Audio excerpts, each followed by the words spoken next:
إن الحمد لله نحمده ونستعينه ونستغفره ونستهديه ونعوذ بالله من شرور أنفسنا ومن سيئات أعمالنا. من يهده الله فلا مضل له ومن يضلل فلا هادي له، وأشهد أن لا إله إلا الله وحده لا شريك له، وأشهد أن محمدا عبده ورسوله. يا أيها الذين آمنوا اتقوا الله حق تقاته ولا تموتن إلا وأنتم مسلمون. يا أيها الذين آمنوا اتقوا الله وقولوا قولا سديدا يصلح لكم أعمالكم ويغفر لكم ذنوبكم، ومن يطع الله ورسوله فقد فاز فوزا عظيما. أما بعد، بەڕێزانم، باشترین کەلام کەلامی خوای پەروەردگارە کە لە قورئانی پیرۆزە ئەی فەرمێ و باشترین ڕێباز ڕێبازی محەممەد المختارە صلی الله عليه وسلم،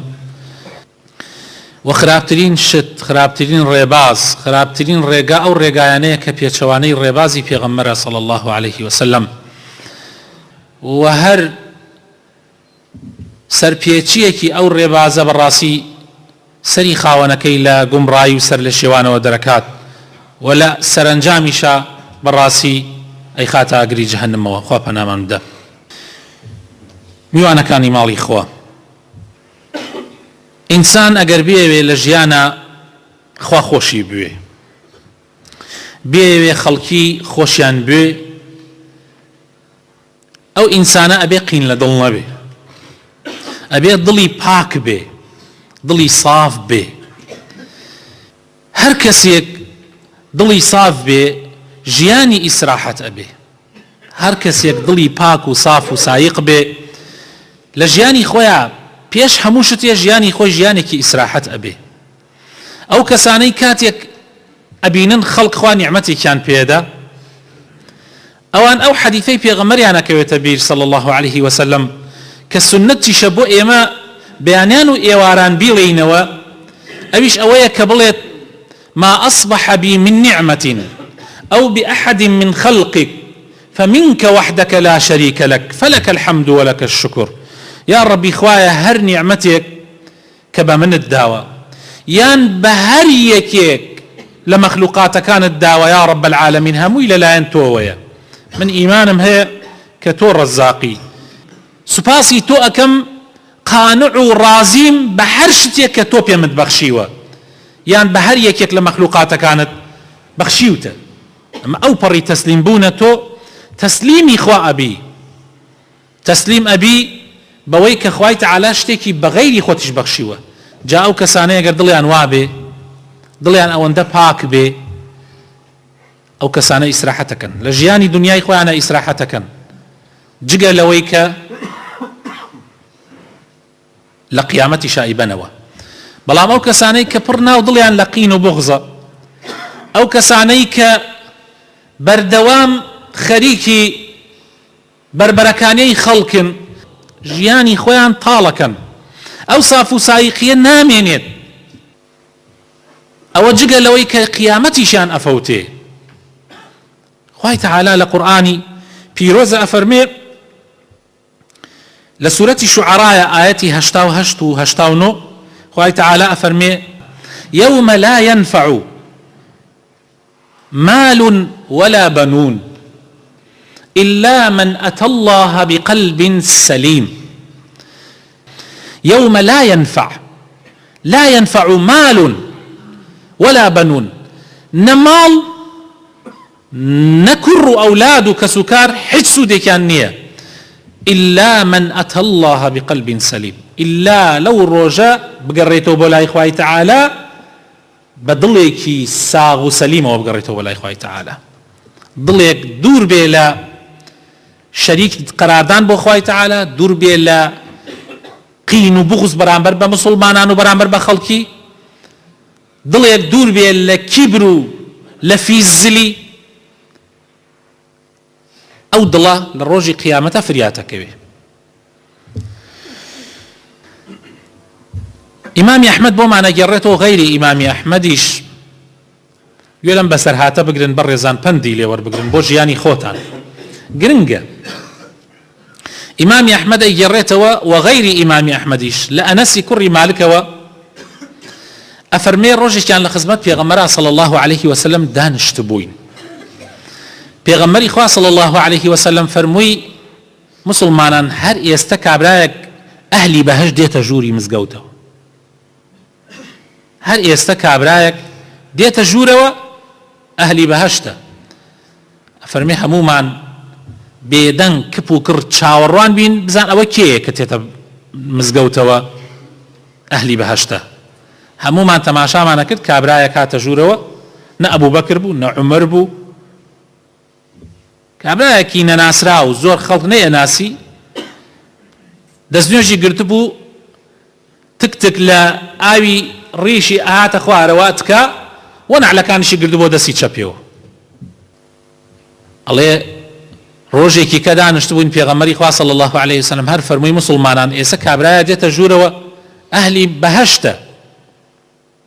ئەفەرمێ بە هەمان شێوە تەماشامان کرد بینیمان نەفس کابرایە، دەستنوێژی گرتووە ئاو لە ڕیشێت کێ نەعلەکانیشی بەدەستی چەپێوە. ڕۆژێکی کەش پێغەمبەر صلی الله عليه وسلم وای فەرموو بینیمان نەفس کابرا هاتە مزگەوتەوە. زۆر سەیرمانە هات بۆیە هەندێک لە ئەصحابەکان وەکو عەبدوڵڵای کوڕی عەمری کوڕی عاص کە پیاوێکی زۆر یا گەنجێکی زۆر حەریص بوو کە بزان پێغەمبەر صلی الله عليه وسلم چی ئەکات چی ئەفەرمێت تا جێبەجێ بکە، کەوتە شوێنی ئەم کابرایە تا ڕۆژت ماڵیانی ناسی. پاشان دای لە دەرگا و پێی فەرموو، پێی وت وتی مامە گیان من ئەگەر ئیجازەم بدەی ئەمەوێ لە ماڵی ئێوەیە بمێنمەوە. ماڵی خۆتە، ماڵی مسلمانانە. فەرموو سێ ڕۆژ و سێ شەو ئەم پیاوە ئەم گەنجە جوانە لە خزمەتی ئەو پیاوەیە مایەوە، مراقەبەی ئەکرد بزانم ئایا چەندێک شەو نوێژی ئەکات چی ئەکات چی ناکا، مراقەبەی کرد سێ ڕۆژ و سێ شەو. پاشان بینی شتێکی وا ناکە. یعنی ئەسڵەن عەبدوڵڵای کوڕی عومەر بە ڕۆژ دائیمەن بە ڕۆژوو بوو، بە شەوی شەو نوێژی ئەکرد نە ئەخەوت هەر قورئانی خوێنا. بینی ئەمە وا نییە ئەم کابرایە، ئەوەی تیا نییە. بۆیە سەیری هات سەری سوورما. دوای سێ ڕۆژەکە فەرمووی مامە گیان ئێمە لە خزمەت پێغەمبەرا دانیشتو بووین صلی الله عليه وسلم سێ ڕۆژ ئاوای فەرمووی ئێستا کەسێ دێتە ژوورەوە ئەهلی بەهەشتە. هەر سێ ڕۆژەکە تەماشامان کرد تۆ هاتیتە ژوورەوە، بەس پێم بڵێ تۆ چی ئەکەی وا تۆ ئەهلی بەهەشت بی؟ ئەوەندەی من مراقەبەم کردی چاودێریم کردی تۆ شتێکی وا ناکەی لە ئێمە زیاتر. فەرمی وەڵڵا هەرەوەیە کە ئەیبینی بەخوا من هیچ خۆمم نەگۆڕیە، ئەوە نییە بڵێ شتێکم کردی بێ لەبەر تۆ نەیکەم، هەر ئەمەیە کە ئەم بینی. ئەڵێ عەبدوڵڵاش کەوتە ڕێ. پاشان هات بڕوا لە دواوە بانگی کەوتی وەرەوەرە گەڕایە دواوە فەرمووی هەر ئەوەیە کە ئەیبینی، بەڵام یەک شت هەیە ئاگات لێی بێ، غير أني لا أجد في نفسي لأحد من المسلمين غشا ولا أحسد أحدا على خير أعطاه الله إياه. فرموي هر أويك أي بيني بلام لظلما من برامبر بحيث مسلمانيك غش ناپاكي منية وحسودي وإيري وقين وبغض برامبر بحيث مسلمانيك نية. فرموي عبد الله فرموي هذه التي بلغت بك وهي التي لا نطيق. فرموي أمية كجيان توي جيان دوتا أو بلايا كإيمان أتوانين بجينا أو بلايا برزان ضل باكي زور زور جرنجة زور زور جرنجة. إنساني مسلمان أبي زور حريص به لو يضلي باك به لحقدو لبغض برامبر با خلقان يتر برسيارا لبيغمبر كر صلى الله عليه وسلم أي الناس أفضل وتيان أي بيغمبر إخوة زولك لأصحابي بيغمبر صلى الله عليه وسلم أم برسياريان أكرت أم أصحابي برسيارك أي بيغمبر إخوة باشترين خلق كيه بيغمبر إخوة صلى الله عليه وسلم فرموي كل مخموم القلب صدوق اللسان. فرموي هر كسيكي مخموم القلب زمان ڕاستگۆ وتیان ئەی پێغەمبەری خوا زمان ڕاستگۆ ئەزانین کەسێک کە زمانی ڕاستگۆ بێ درۆ نەکا ئەی باشە مەخموم القلب کێیە ئەی پێغەمبەری خوا قال هو التقي النقي لا إثم فيه ولا بغي ولا غل ولا حسد فرمي أو دڵە پاکەیە کە لە خوا ئەترسێ کە خۆی ئەپارێزێ لە نافەرمانەکانی خوا پاکە تاوانی تیا نییە زوڵم و ستەم لە هیچ کەسێک ناکا حقد و بغض و غل و حەسوودی بەرامبەر بە هیچ مسلمانێک تیا نییە ئەوە باشترین دڵە باشترین کەسیشە کەسی ئەگەر دڵی پاک بێ و زمانی ڕاستگۆ بێ ئیتر ئینشاء الله بە ئیزنی خوای گەورە باشترینی مسلمانانە هەر لەبەرەوەی پێغەمبەری خوا صلی الله عليه وسلم فێرمانەکە فەرمێ لا تدابروا مسلمانان پشت لە یەک مەکەن لا تباغضوا مسلمانان قینتان لە یەک نەبێ ولا تحاسدوا ولا تدابروا مسلمانان قین لە یەک هەڵمەگرن مسلمانان حەسوودی بە یەک مەبەن مسلمانان پشت لە یەکتری هەڵمەکەن وكونوا عباد الله إخوانا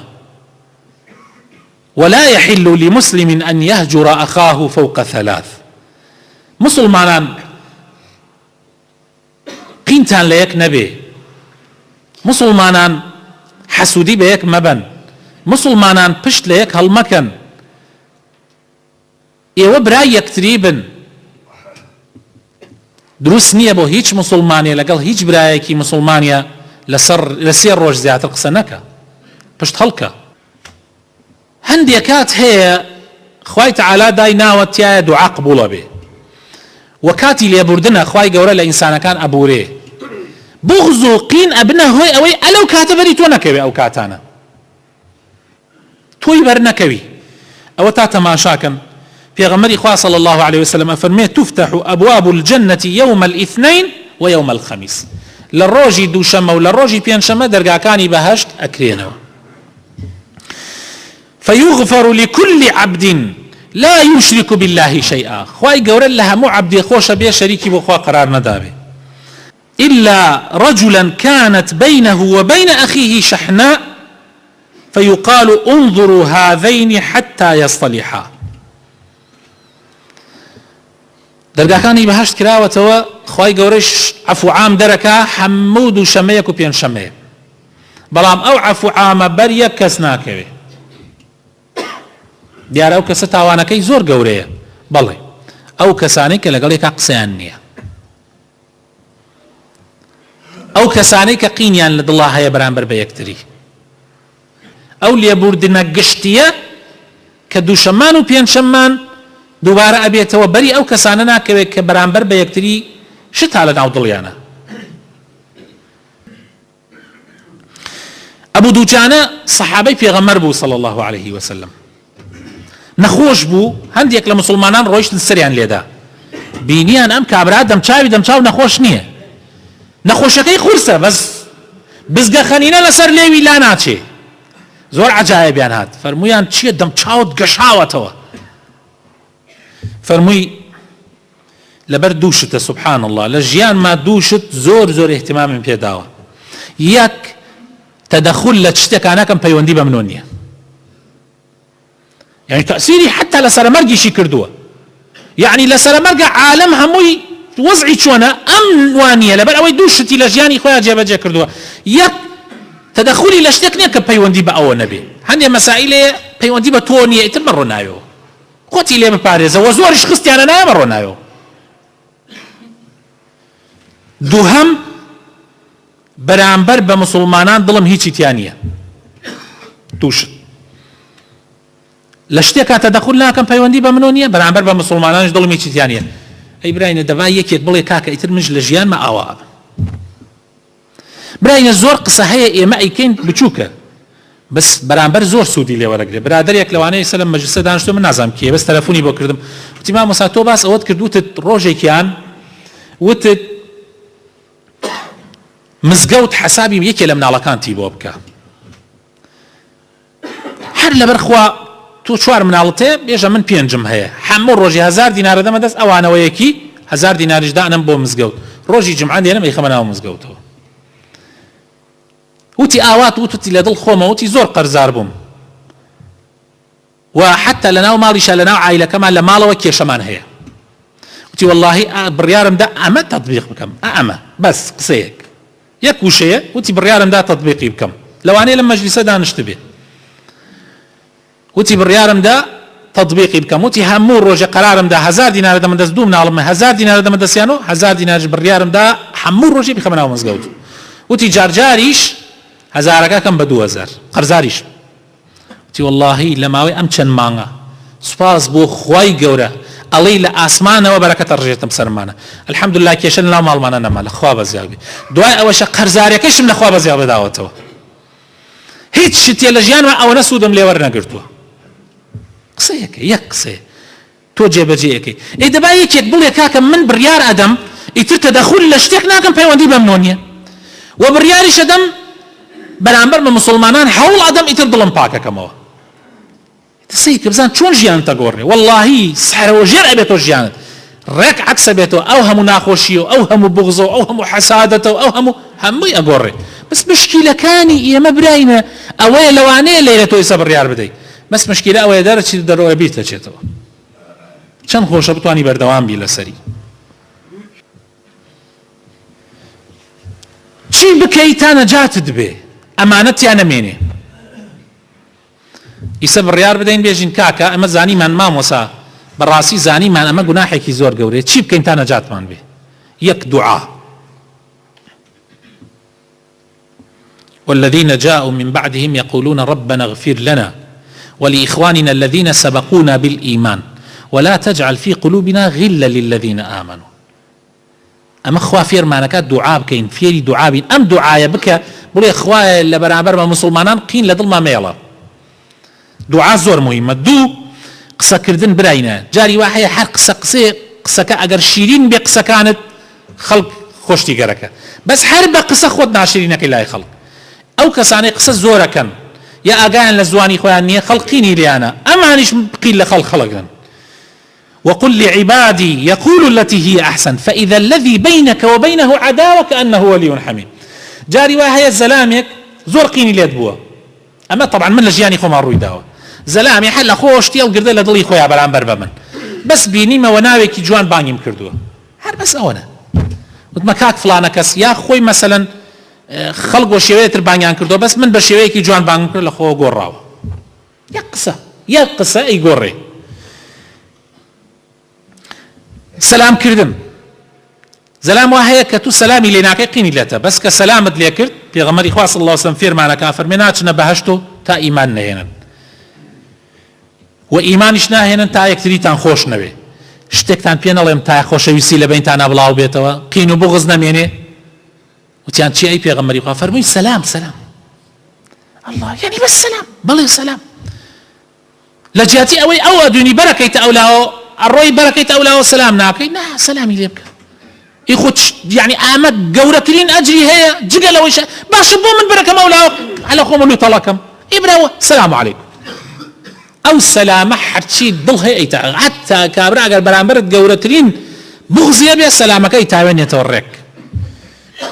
هدية دان كابرايك قيني لي تشتيك على ضل برامبري شتيك على ضل يا برامبرت هدية كي بوبو لا مناسبة يكا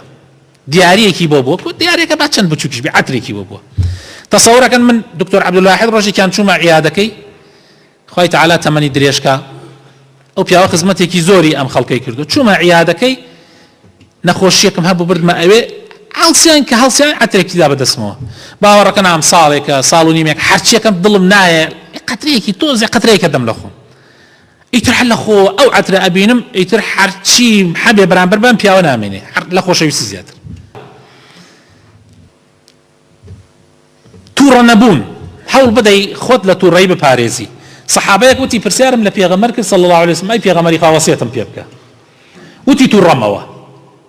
ئەڵێ بیرم کردو دو سێ جار طبعا دووبارەم کردو هەر وتی تووڕەمەوە ئەوە وەسیەتەکەی بوو بۆ من ئەڵێ لەوەدا بیرم کردو بۆ پێغەمبەر صلی الله عليه وسلم هەر فەرمێ تووڕەمە بە دوای بیرم کردو سەیرم کرد هەرچی گوناحەیە لە تووڕەیەوە دروستە بێ کاکە یعنی هەرچی گوناحەیە لە تووڕێ و دروستە بێ ئەیتر گەورەترین وەزیەتە. بۆیە تووڕە نەبوون زۆر مهمە. مناقەشە نەکردن لەگەڵ مسلمانانە بە تایبەتی من و تۆ براین ئێمە وامان پێهاتە بچووک هەموو شتێ مناسبە نییە لە وڵاتە کێشە دروست نەکە وامان پێهاتە وەڵڵاهی من حەزەکە مناسبات نەیە هەنێ